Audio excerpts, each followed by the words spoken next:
जय श्री कृष्ण। आप सभी को चातुर्मास की ढेरों शुभकामनाएं।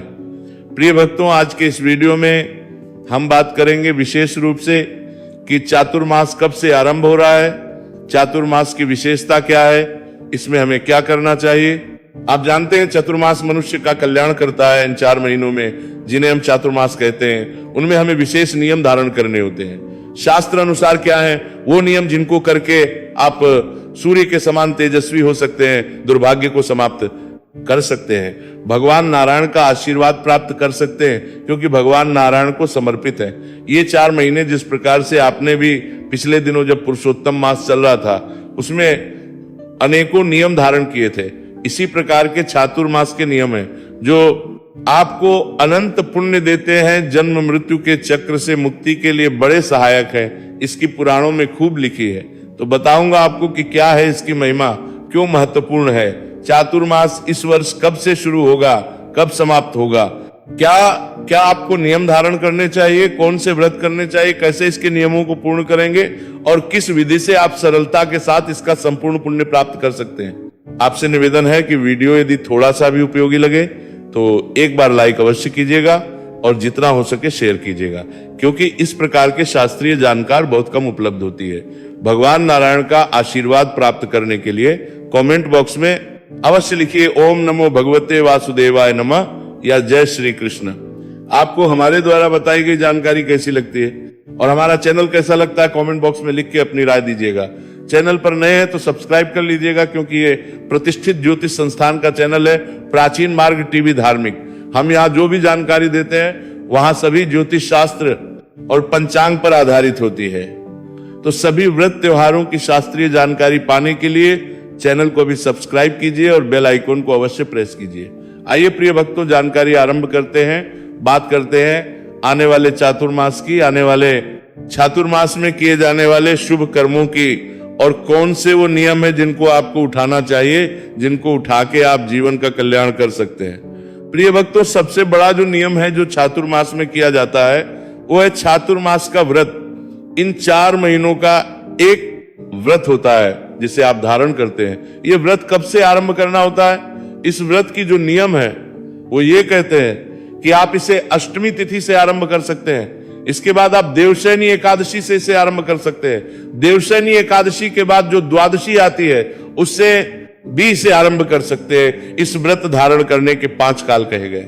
पुराणों में 5 कालों का वर्णन है जब से आप इस व्रत को, इस नियम को धारण कर सकते हैं। एकादशी, द्वादशी, पूर्णिमा, और पूर्णिमा के बाद जो अष्टमी तिथि आएगी, श्रावण मास की अष्टमी तिथि और कर्क की जो संक्रांति आएगी, इससे ये व्रत जो है आरंभ किया जा सकता है। इस व्रत की जो पूर्णता है वो मनुष्य को करनी चाहिए। कार्तिक शुक्ला द्वादशी को, एक कार्तिक शुक्ल एकादशी को देव उठते हैं, देव उठनी एकादशी होती है, और कार्तिक शुक्ला द्वादशी को ये जो चातुर्मास के जो व्रत हैं 4 महीने के जो किए जाते हैं, जिन 4 महीनों में भगवान श्री हरि योग निद्रा में होते हैं, ये व्रत पूर्ण किए जाते हैं द्वादशी के दिन, एकादशी के अगले दिन।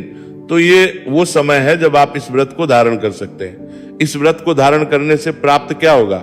प्रिय भक्तों, भगवान श्री कृष्ण कहते हैं कि इस व्रत के करने से आपके समस्त पाप नष्ट हो जाते हैं, और जो मनुष्य प्रतिवर्ष इस व्रत को करते हैं वे सूर्य जैसे दीप्तिमान विमान पर बैठकर स्वर्ग को जाते हैं और जीते जी की तरह ही दीप्तिमान होते हैं। भगवान कृष्ण कहते हैं कि अगर आप इस व्रत को कर रहे हैं, वर्ष आप धारण कर रहे हैं ना इस व्रत को, इस नियम को, तो आप जब तक रहेंगे इस पृथ्वी पर तब तक आप सूर्य की तरह लोगों को प्रकाशित करते रहेंगे।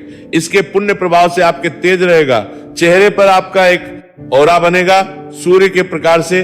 जिस प्रकार से देवताओं में सूर्य का अपना एक प्रभाव है, वैसे ही मनुष्यों में आपका एक प्रभाव होगा, और आप सभी प्रकार के सुखों को भोगते हुए पृथ्वी पर जीवन यापन करेंगे, और अंत में आप सूर्य के समान देदीप्यमान विमान पर आरूढ़ होकर भगवान के परम धाम को प्राप्त करेंगे। इतनी अद्भुत महिमा है इस चतुर्मास के व्रत को धारण करने से मिलने वाले पुण्य की। जो स्त्री पुरुष पवित्र होकर शुद्धता से इस व्रत को करते हैं वो सब पापों से छूट जाते हैं। अब हम इसका अलग अलग फल कहते हैं कि आप अलग अलग कर्म करते हैं इस मास में, तो क्या क्या आपको फल प्राप्त, और कौन कौन से कर्म हैं जो देखिए सबके लिए संभव नहीं है कि 4 महीने तक व्रत किया जाए, व्रत धारण किया जाए, परंतु वो कर्म बताते हैं आपको जो आप बड़े आसानी से कर सकते हैं। अगर आप मंदिर में प्रतिदिन जाते हैं तो आप मंदिर में प्रतिदिन झाड़ू लगाने का नियम ले सकते हैं। प्रतिदिन जब भी आप जाएं, देखिए मंदिर में साफ सफाई या तो प्रातःकाल होती है, जब मंदिर खुलता है पट खुलते हैं, और दूसरी जब दोपहर के पट बंद होते हैं। कहीं 11 बजे का समय होता है, कहीं 11:30 बजे का और कहीं 12 बजे का, तब मंदिर की साफ सफाई होती है, झाड़ू लगती है। तो आपको जो भी सुविधाजनक लगे प्रातः काल जा सकते हैं। 4 बजे, 4:30 बजे, 5 बजे तो तब जाएं। अन्यथा आप दोपहर का नियम ले सकते हैं, जो दोपहर के 11-12 बजे के आसपास का नियम होगा। आप अपने आसपास के मंदिर में पता कर लीजिए। हमारे यहाँ मंदिर में तो हम 12 बजे के आसपास झाड़ू लगवाते हैं। हमारे यहाँ सफाई का काम 12 बजे आरंभ होता है, 1 बजे तक चलता है। तो भगवान कृष्ण कहते हैं कि जो मनुष्य प्रतिदिन मंदिर में झाड़ू देते हैं, से मंदिर को धोते हैं, और यदि कहीं किसी के कच्चा मंदिर है, आप गांव देहात में जाएं या कहीं और जाएं, तो वहां पर आज भी कच्चे मंदिर मिल जाएंगे आपको। तो गोबर से यदि मंदिर को लीपते हैं, मंदिरों में रंग आदि करते हैं, पुताई आदि करते हैं, तो उनको 7 जन्म तक ब्राह्मण की योनि मिलती है। अगर आप ये कर्म करते हैं, चातुर्मास में प्रतिदिन झाड़ू लगाने का नियम लेते हैं, तो आप 7 जन्मों तक ब्राह्मण के घर में जन्म लेंगे। इतना नहीं है कि ब्राह्मण के घर में जन्म लेंगे, जो सुयोग्य श्रेष्ठ ब्राह्मण होगा उसके घर में जन्म लेंगे, जहां आपको किसी प्रकार की परेशानियों का सामना नहीं करना पड़ता। ये फल है इस कर्म को करने का। या इस नियम को आप धारण करते हैं तो आपको लगता है कि आपके लिए सुविधाजनक है, तो आप ये नियम धारण कर सकते हैं। अब बात करते हैं दूसरे नियम की। दूसरा नियम है भगवान श्री हरि विष्णु को स्नान कराने का। स्नान किससे कराना है? स्नान कराना है पंचामृत से। दूध, दही, घी, शहद और शक्कर या मिश्री आदि मिला के उससे आपको स्नान कराना है, और चातुर्मास में प्रतिदिन कराना है। नियम नहीं टूटना चाहिए। प्रतिदिन केवल आपको भगवान को स्नान कराना है। आपके पास सभी के घर में लड्डू गोपाल तो होंगे ही, आप लड्डू गोपाल को स्नान करा पंचामृत से। दूध, दही, घी, शहद, शक्कर से आप पंचामृत बनाइए, प्रेम से लड्डू गोपाल को स्नान कराइए। लेकिन ध्यान रखिएगा, उसके बाद शुद्ध जल से भी स्नान करा दीजिएगा, क्योंकि जब भी आप पंचामृत से स्नान कराते हैं तो शुद्ध जल से नहलाना आवश्यक होता है। आप ऐसे ही तो छोड़ नहीं सकते। तो व्यक्ति भगवान को दूध, दही, घी, शहद, शक्कर आदि से स्नान कराते हैं, तथा ब्राह्मणों को भूमि, स्वर्ण आदि दान देते हैं। जिस दिन इसकी पूर्णता हो ना, जब वो आपका नियम पूरा हो रहा हो, कार्तिक शुक्ला द्वादशी को, तो उस दिन आपको ब्राह्मण को बुलाना है, भोजन आदि कराना है। संभव हो तो भूमि दान। देखिए आजकल तो शहरों में तो संभव है नहीं, और करने वाले कर देते हैं जिनकी क्षमता होती है। तो भूमि दान या स्वर्ण आदि दान देते हैं वो व्यक्ति वैभवशाली होकर अंत में स्वर्ग में जाकर इंद्र का सुख भोगते हैं। तो ये इस प्रकार से 4 महीने का नियम धारण करते हैं ये भगवान को नहलाने का। और जब इसकी पूर्णता होगी कार्तिक द्वादशी को, कार्तिक शुक्ला द्वादशी को, तो ब्राह्मण को भोजन कराइएगा। अगर संभव हो तो भूमि दान दीजिएगा, और संभव हो तो स्वर्ण का दान दीजिएगा, और इस प्रकार से आशीर्वाद लेके ब्राह्मण को विदा कीजिएगा। भगवान श्री कृष्ण कहते हैं कि जो इस प्रकार का कर्म करेगा वह वैभवशाली होकर अंत में स्वर्ग को जाकर इंद्र का सुख भोगेगा, कि जब तक वो पृथ्वी पर रहेगा तब तक वो वैभवशाली रहेगा, उसका खूब सारा वैभव रहेगा, यश रहेगा, सम्मान रहेगा। और जब वो परम धाम को प्राप्त करेगा, क्योंकि एक समय पर सभी को जाना होता है, आयु पूर्ण करके जब वो जाएगा तो स्वर्ग में जाकर इंद्र सुख भोगेगा। एक ऐसा नहीं कि हम सामान्य मनुष्य की तरह केवल स्वर्ग में वास करेंगे, जो इंद्र का राज होता है ना, उस स्थान पर आप बैठेंगे। इतना अधिक पुण्य है इसका। और ये नियम तो घर पर ही किया जा सकता है, इसके लिए कहीं जाने की आवश्यकता भी नहीं, क्योंकि लड्डू गोपाल तो सबके घरों में होते ही हैं, और नहीं है तो आप ले आइएगा। ये नियम आप उठा लीजिए 4 महीने के लिए, बड़ा कल्याणकारी रहेगा। अगले नियम की ओर है। एक और नियम है, प्रतिदिन भगवान श्री हरि विष्णु की स्वर्ण प्रतिमा का पूजन करना। स्वर्ण प्रतिमा, सोने की प्रतिमा बनवाइए, चाहे छोटी सी ही बनवा लीजिए। उस सोने की प्रतिमा का प्रतिदिन धूप, दीप, नैवेद्य, पुष्प आदि से, जिसे हम पंचोपचार पूजन कहते हैं ना, पंचोपचार पूजन आप कीजिए। पूरे 4 महीने प्रतिदिन भगवान को नियम अनुसार करना है। आपने प्रातःकाल स्नान आदि से निवृत्त होकर प्रतिदिन का नियम रहेगा। भगवान श्री हरि की स्वर्ण की प्रतिमा को पंचोपचार आपने पूजन करना है। पंचोपचार में भगवान का स्नान आएगा, स्नान आने के बाद वस्त्र अर्पित कीजिए, धूप दीप और नैवेद्य अर्पित कीजिए, पुष्प आदि अर्पित कीजिए और ये पंचोपचार पूर्ण होंगे।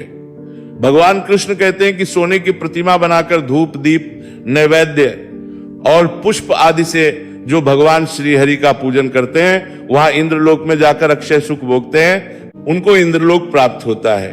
और वहां पे कौन सा सुख प्राप्त होता है? अक्षय सुख। अक्षय सुख का अभिप्राय हो गया कि जो कभी समाप्त ही नहीं होता, अर्थात आप सदा सदा के लिए इंद्र सुख भोगेंगे। स्वर्ग में जाके जन्म मृत्यु जिससे छुटकारा चाहते हैं, सभी लोग मोक्ष चाहते हैं, वहां आपको एक प्रकार से प्राप्त हो जाएगा। एक कर्म भी किया जा सकता है, आप घर में ही कर सकते हैं इसको, अपने मंदिर में घर पे। अब अगला कर्म जो है, अगला नियम अगर आप उठाते हैं तो वो माता तुलसी से संबंधित है। यहां पे एक नियम ले सकते हैं, भगवान श्री हरि विष्णु को प्रतिदिन तुलसी अर्पित करने का। भगवान को प्रतिदिन तुलसी अर्पित कीजिए। यह नियम आप 4 महीने तक निभाइएगा। इसमें बता दें कि कुछ दिन ऐसे होते हैं जिनमें तुलसी का पत्ता नहीं तोड़ा जाता है, तुलसी नहीं उतारी जाती है, तो उसके लिए आप पहले से ही तुलसी उतार के रख लीजिएगा। इस नियम को आप धारण कर सकते हैं कि प्रतिदिन भगवान को स्नान आदि करा के जो डेली की आपकी दैनिक पूजा है उसको करिए। उसके बाद आप तुलसी पत्र भगवान को अर्पित कीजिए और अंतिम दिन पर ब्राह्मण को सोने का तुलसी का पत्ता दान दीजिए। ऐसा कर्म यदि आप करते हैं तो उसका फल क्या है? भगवान श्री कृष्ण कहते हैं कि जो मनुष्य तुलसी से प्रतिदिन भगवान का चातुर्मास में पूजन करते हैं और स्वर्ण की तुलसी ब्राह्मण को दान देते हैं, वे सोने के विमान में बैठकर परम गति को प्राप्त होते हैं और जब तक जीते हैं भगवान के सानिध्य से, भगवान के आशीर्वाद से उनका कल्याण होता है। इसमें यदि सोने की तुलसी आप ब्राह्मण को दान ना दे पाए तो आप केवल एक तुलसी माला दान कर दीजिएगा, ब्राह्मण को भोजन करा के, वह भी आपके लिए कल्याणकारी होगा। क्योंकि संभव नहीं है सबके लिए कि तुलसी का पत्ता बनाए और तुलसी का पत्ता सोने का बनवाए और वो दान दे पाए। आप भगवान को तुलसी अर्पित करने का नियम दीजिए। अंतिम दिन जो कार्तिक शुक्ला द्वादशी होगी, उस दिन आप विधिवत पूजन पूर्ण करने के बाद ब्राह्मण को भोजन कराइए और तुलसी माला और दक्षिणा रख के भगवान को दान आदि दे के विदा कीजिएगा। ये आपके लिए बड़ा ही अगले नियम की बात करते हैं। और एक नियम जो आप उठा सकते हैं, आप भगवान को प्रतिदिन धूप दीप से पूजन तो करते ही है ना, ये उसी से संबंधित है। आपको करना क्या है कि गूगल की धूप दीप लेके आनी है, जिसमें कि गूगल हो। आप या तो किसी भी दुकान से गूगल ले आइए, उससे आप भगवान को धूप दीप कीजिएगा और प्रतिदिन करनी है ये आपको। और भगवान श्री कृष्ण कहते हैं कि जो मनुष्य भगवान को चातुर्मास के पूरे समय में गूगल की धूप अर्पण करते हैं, उनको अनेक प्रकार की संपत्ति मिलती है और वे जन्म जन्मांतर के लिए धनाढ्य हो जाते हैं। केवल गूगल की धूप आपने अर्पित करनी है भगवान को 4 महीने, और आप अपनी जो बड़ी परेशानी है इस जीवन में, आर्थिक परेशानी, उससे छुटकारा पा सकते हैं। तो ये नियम बड़ा अच्छा है और बड़ा सरल भी है, सुगम भी है। इसको आप उठा सकते हैं 4 महीने के लिए। अगला नियम बताते हैं जो आप आरंभ कर सकते हैं। पीपल का वृक्ष यदि आपके आसपास है तो चातुर्मास में प्रतिदिन पीपल के वृक्ष की परिक्रमा करनी है तथा भगवान विष्णु की परिक्रमा करनी है और उसके बाद उनका पूजन करना है। धूप दीपादि प्रज्वलित करना है।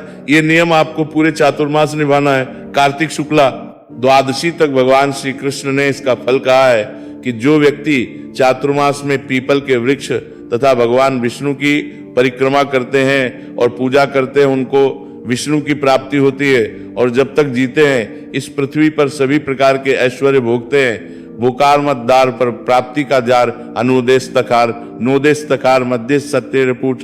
तो आपका जीवन बड़ा आनंदित हो जाएगा। आप अगर ये कर्म कर सकते हैं तो ये नियम उठा लीजिए। अधिक मेहनत तो इसमें भी नहीं है। अब बात करते हैं एक और नियम की जो आप उठाना चाहें तो उठा सकते हैं। वो है कि आप प्रतिदिन संध्या के समय, शाम के समय देवताओं को दीप दान करें। प्रतिदिन का नियम बना लें और एक दिया जलाना है आपने पूरे चातुर्मास में। ध्यान रखें, प्रतिदिन संध्या के समय देवताओं को एक दिया अर्पित करना है, दीप दान करना है आपने, और अंतिम दिन पर 51 दियों से दीपदान करना है। भगवान श्री कृष्ण कहते हैं कि जो मनुष्य चतुर्मास में संध्या के समय देवताओं को दीपदान करते हैं तथा भगवान विष्णु का पूजन करते हैं, वे इस पृथ्वी के सभी सांसारिक सुखों को भोगते हुए अंत समय में सुंदर विमान में बैठकर अप्सराओं से सेवित होते हैं और भगवान के परम धाम को प्राप्त करते हैं। ये एक नियम है जिसको आप कर सकते हैं। बहुत अधिक परिश्रम इसमें भी नहीं है। अगले नियम की बात करते हैं जो उठा सके आप। एक नियम है जो में लिया जा सकता है, वो है चरणामृत का। चरणामृत आप नियम ले सकते हैं। चरणामृत का नियम सर्वश्रेष्ठ है। भगवान श्री हरि के चरणामृत का नियम लीजिए। आप लड्डू गोपाल को प्रतिदिन स्नान कराते होंगे, उनका चरणामृत ग्रहण कीजिए। 4 महीने प्रतिदिन ग्रहण कीजिए प्रातः काल। इसकी महिमा बड़ी अधिक और अद्भुत कही गई है।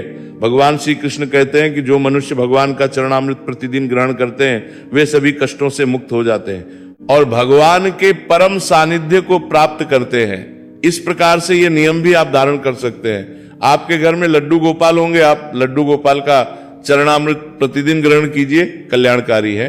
एक और नियम जो आप धारण कर सकते हैं चातुर्मास में, वो है कि मंदिर में आप दिन में 3 बार सुबह, दोपहर, शाम 108 गायत्री मंत्र का जप, अर्थात एक एक माला जप करनी है। आपको प्रतिदिन मंदिर में 3 समय पर जाना है और 3 समय पर एक एक माला आपको गायत्री मंत्र की जप करनी है। गायत्री मंत्र ये वाला, ओम भूर्भुवः स्वः तत्सवितुर्वरेण्यं भर्गो देवस्य धीमहि धियो यो नः प्रचोदयात्। ये जो गायत्री मंत्र है इसकी एक माला आपको करनी है प्रतिदिन सुबह, दोपहर, शाम। इस प्रकार से एक एक माला 3 बार दिन में करनी है मंदिर में जाके। भगवान श्री कृष्ण इसका क्या फल बताते हैं वो सुनिए।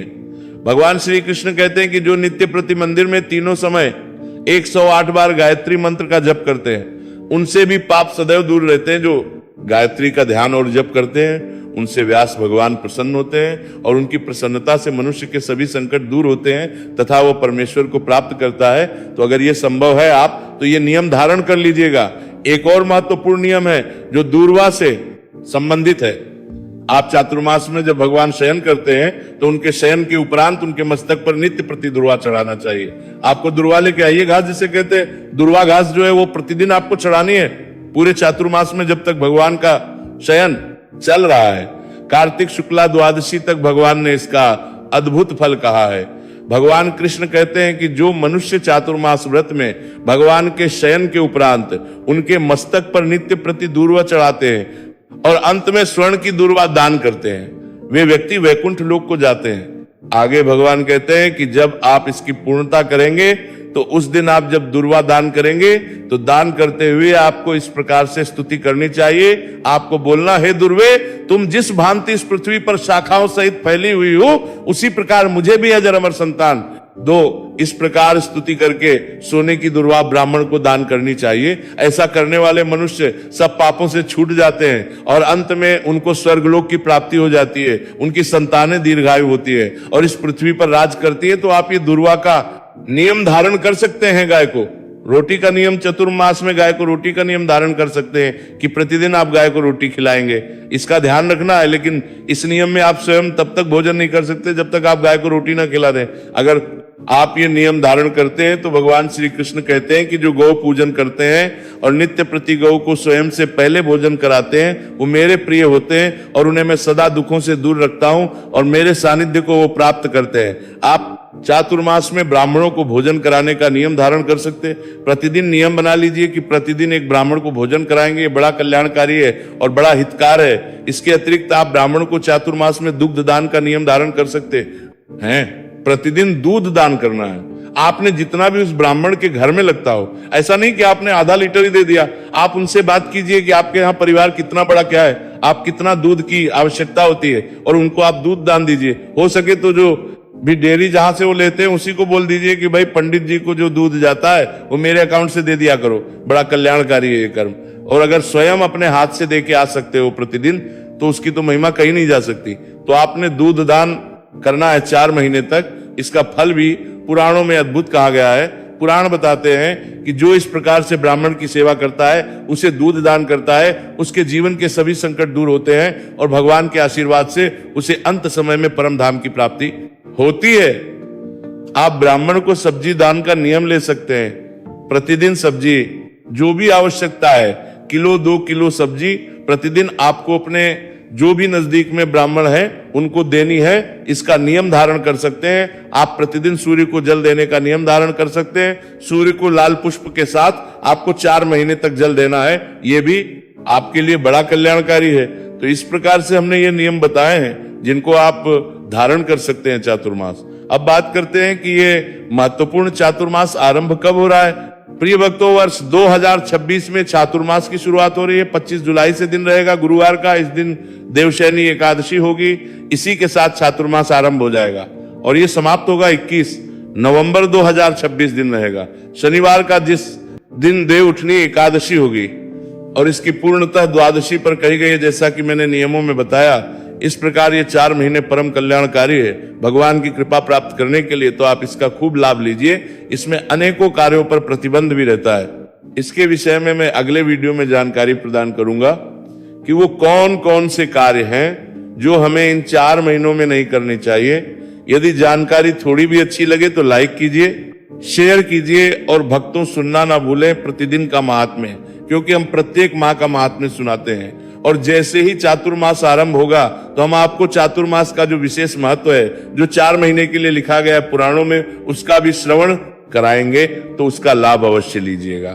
जय श्री कृष्ण।